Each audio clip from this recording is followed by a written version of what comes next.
Hey everyone, welcome back to the channel. In today's video, I'm going to show you how to see other people's best friend list on Snapchat. So everybody knows we can pin someone's as best friend on Snapchat. Just simply tap and hold on the conversation and simply tap on pin as best friend. Pin number 1 best friend. So you need to have like Snapchat plus of course, but yeah, you can easily create a best friend. What do we need to see other people's best friends list on Snapchat? Do we have the solution? If you open up your profile page, then scroll down until the bottom of the screen.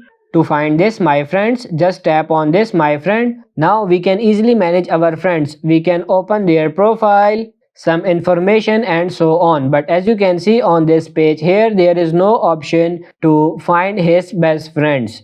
It means that a Snapchat doesn't provide the opportunity to view it on this page directly. Moreover, you won't be able even to find his friends at all, so you won't be able to interact with this information. But we can easily try to click on plus add person in the right corner here, and here we will be able to find a quick add list. So quick add is a search base like suggestions. For us, we can add these guys, but they are suggested because they are friends of our friends, and sometimes these guys inside of this list could be like best friends from our friends. So it's like the only one way of how to see other people's best friend list on Snapchat. I hope this video was helpful. If it is, like it and subscribe to the channel. Thank you.